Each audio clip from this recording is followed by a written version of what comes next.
pregame Monday to Friday from 6:35 in the morning. Pleasant good morning to those who are just joining us and those who've been with us from the wee hours of the morning. I want to thank you for being there. And remember, whatever you do or say today, whether you agree or you disagree vehemently on a matter of point, be it family, social, religious, or political, to do it in love, because love is God, love is of God, and love conquers all.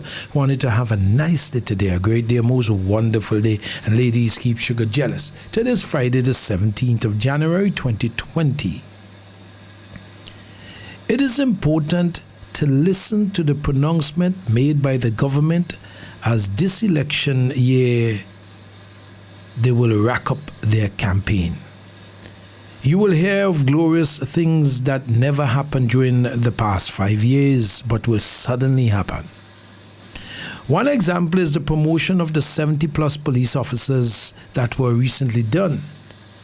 This is to buy loyalty from the constabulary. $34 million for roads that they have destroyed by lack of doing what they're supposed to do to keep them in good shape, and have destroyed citizens' vehicles and cost them tremendous amounts of monies to replace parts for the past 10 years. Last election, we were said to have been able to get our road fixed. But that never happened in the magnitude that was promised. Probably only about 30% of the road repairs were done, and expect the same this election year. Tourism and agriculture are two of the most important pillars of the economy.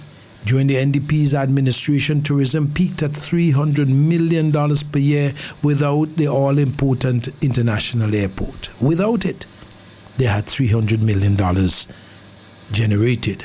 But under this ULP, it was reduced to $178 million, or may I say, at a loss of $122 million in the tourism industry.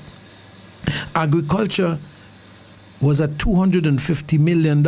Under this administration, it was reduced to a mere $38 million and is now rising again to about $68 million, a loss of $212 million per year. I am making the point that when they speak to the issue of growth, you have to ask at what point are they measuring the growth? They first have to come back to the point of departure before they can speak of growth. Because all they are really going to do is to play catch up until they reach the $300 million mark in tourism and then the $250 million in agriculture before you could really say, well, we are growing as a country. What we have grown into is debt. We have a debt that moved from $550 million to about $3 billion. And they would say, no, the national debt is $1.6, $1.7 billion. That's what they said in the House of Parliament. But this is not true.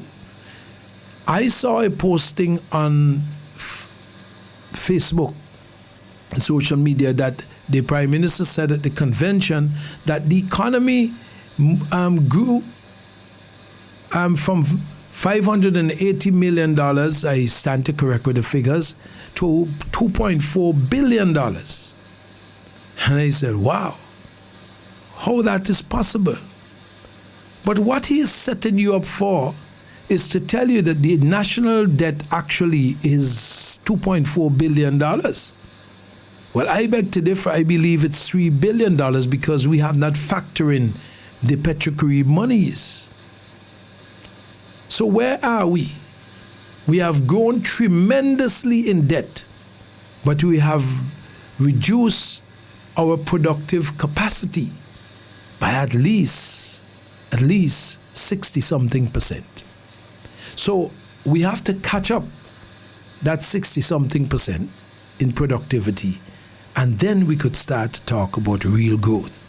So you see why the economy is in shambles, it's because the productivity of the country and the productive sector is almost non-existent.